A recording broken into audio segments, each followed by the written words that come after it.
about how I edit my pictures for Instagram. So I'm going to go over how I make my pictures bright and fun and add little extra doodles or brush strokes or anything.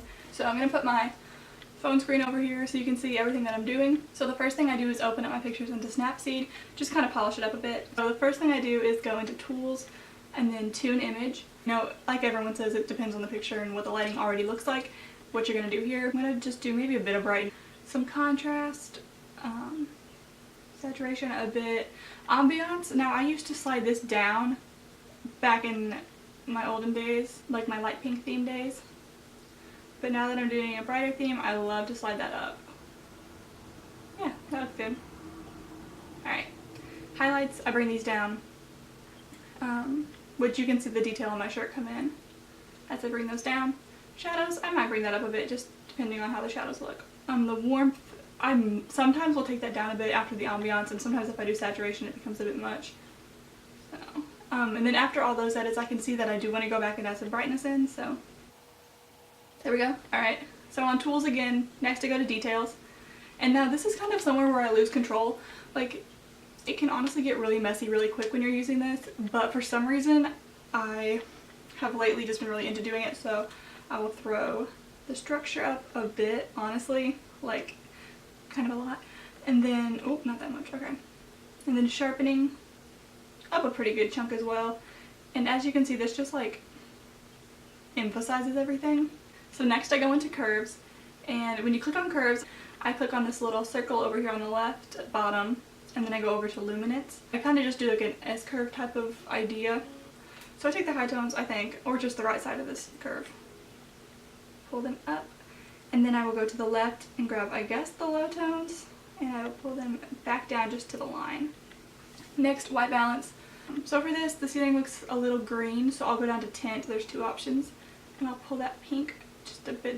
This way's green, this way's pink, so I'll pull that pink a bit just to try and make that look right. And then it looks a little warm as well, so I'll do -2 up there. Alright, so next is brush. So this is a little secret. I'm kind of pale. I used to grab the exposure and do -0.3 like on my arms and stuff, but it's kind of harsh, so I found out that -5 on Dodge and Burn looks, on the brush tool, looks a little better. So I'll take -5 of that and just do a sweep over my arms. I feel like this needs a little more brightness, the whole picture. That's better. Okay, so this is another little secret. I keep forgetting about things that I do in brush. Sometimes after I take a picture and I saturate it, do all the stuff to it, my hair can kind of turn red on the bottoms, or just the whole head, and nothing wrong with red hair, but my hair's not red. So I take the brush tool, I go to temperature and I do -5, and then I will just kind of brush this over any parts of my hair that have kind of gotten too warm. You know, it didn't really look too bad for this picture, but sometimes it does, and you know. So let's go ahead and export that, and I will do save a copy. Our next stop is over here on Lightroom CC, which is the mobile version of Lightroom. So I'll take that picture that we just edited, and this is really where the big changes start happening. After you click color on the bottom of Lightroom CC, you can click mix to do color mixing, and this is my favorite thing. So if you slide the hue, you can see it going all the way left or all the way right. You can see my face going so ugly and pale, it kind of drags it more towards yellow, and then this way more towards pink. So dragging that down a bit. Then I'll take luminance on this, kind of take that down a little bit. Over to orange. So like I said, I'm pale, so I will drag the luminance on this down a little bit, and you'll see my skin get tanner. And again, you can drag this green, so if you want to look like Shrek, or all the way red if you want to look extremely sunburnt. Okay, so then onto yellow. You can see this doesn't do too much. The ends of my hair are changing and my scarf is changing. I'm not really going to mess with that. And then let's zoom out again. Green. Now this is really an important one for me, green, because I live in the Midwest. We don't have a beach. I don't have a pool. So, you know, I'm not around a lot of water. So honestly, I'll pull those things all the way blue, and I'll up it a little bit, the luminance, and then I'll like decrease the saturation a bit just to make it not too overpowering. But to me that adds like a blue look to most of my pictures, and most of my pictures are outside here in Illinois. So, you know, it's green, there's trees, it's grass, we don't have anything else. So adding this kind of makes me look at my feet and be like, maybe I'm at the beach, I'm not sure. So then I'll grab blue, and I don't really think, okay, yeah. So you can see the tree in the back, as well as, that's about it. Changing colors, kind of more green and now more purple. I'll pull that all the way toward the green option, because that was the blue option, but it kind of looks a little purple. So again, luminance up and saturation down. And then here's the dark blue edit. I think this, okay, so yeah, y'all can see my shorts and some of the shadows have this dark blue tint to it. You can also see my shirt changing colors. So I will pull this, but I'll pull that down just a little bit. Okay, a lot. You know what, a lot, we're fine, it's fine. Luminance, and I'll desaturate that a bit actually. Before and after, you can see the work we've done.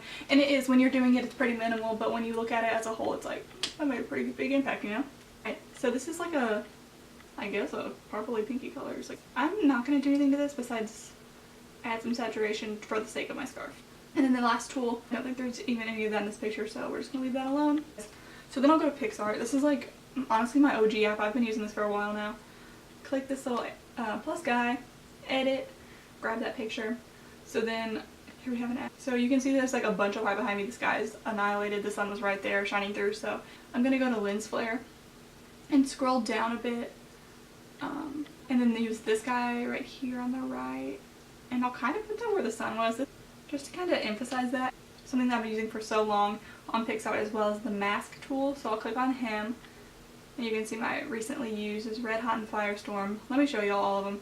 So I used to use Desert Light a lot, and so I'll use that a lot. Honestly, it would be cute in this picture. And then I'll use the eraser after I use Desert Light, because it kind of does like a grain over the whole picture, even where the flare isn't.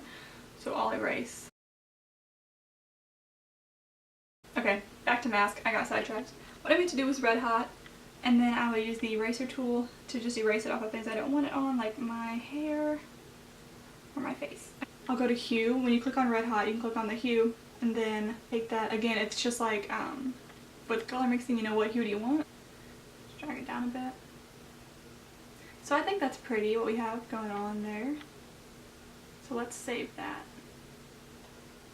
Next step. So if you've seen on my Instagram, I will show y'all some pictures now. This one, you can see there's like multicolored brush strokes all around it. Like this one where there's words all over it. Let's see, this one where I drew around the picture. I'll show y'all how I do that. So I do that on Picsart, but there's a new app that I found out about, so stay tuned. It makes brush strokes so much easier. So I'll click on sticker and I'll go to discover. I typed in paint stroke, and then this one, the third row, one first on the far left, that little light pink salmony color one, I used it. And what I did was I made this a little thinner and some thicker and others, just depending on what I wanted. And then at the bottom, if you see, there's opacity, blend, effects, adjust, and border. I believe it's on effects. Yes. No. Adjust. So again, remember the hue from the light, or the lens flare, light leaks, masks. You can use that again, and you can just pull it anyway, and look at that, you can get all these different colors. So this was kind of a time-consuming one. So like, let's say I wanted to do pink or something. Okay, there's pink. That's the pink I want. Then I'll go to saturation. Honestly, pull it out to be longer, and then you can just move this around wherever you want it. Let's say I want it right here. And then now this is the part that makes it kind of look like you're in front of the drawing or whatever. See the eraser at the top? You click on that, zoom in, and just erase it off of her face. And that's what I did. And this one's pretty time consuming. I did this all around her body with however many, a lot of different colors. That was a lot of time and a lot of effort. But I have a new app, which I'll show you in a second. First of all, let me just show you how I draw. Go to the draw tool, so easy. Click on the brushes, you can pick out which kind of brush you want. This is just, oh, why is the opacity down? Pull the opacity and the hardness up. Usually I'll use it like that. Whatever size you want. Let's say I want to do yellow and I want to out, so I would just outline us and just zoom in. And yeah, just do that all the way around. That's how I did that. I just used the pink.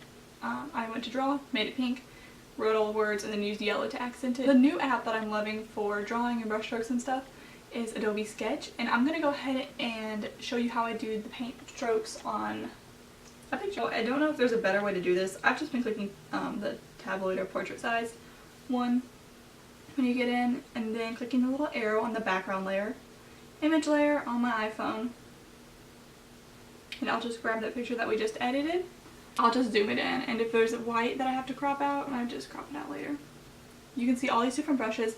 Now the way I get the brush that I like is you have to click this add, the little plus sign, sketch brushes, so then you can scroll through all these different kinds of brushes to use. So the one that I like and have been using is acrylic. Yeah, I use the thick acrylic one, and that's this one right here. So then you can make it whatever color you want. I'll usually make it pretty big, and the color, let's say hot pink. And then, yeah, you can click this little far right, the two arrows pointing at the corners to make everything go away, so you can just have the screen, 2 fingers to move around, and I'll just kind of, and then this also, you can edit it. I'll show y'all how. So if you click on these little guys, you can do a size, flow, so you can make it small, bigger. I make it bigger. This is with pressure dynamics, so if you press on the screen harder, it'll get bigger. So let's grab green. I'm just kind of doing some multicolors over here just to show y'all.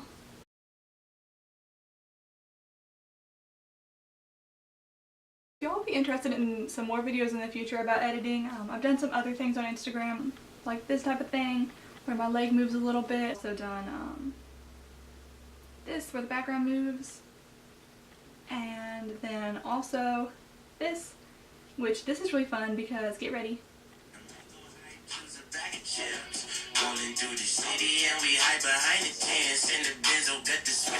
That one plays sound. So if y'all would be interested in something like that, where I show you guys how I do like my images, that like my moving images, motion type of images, type things, I can definitely make a video about that if that's something you guys think would be cool.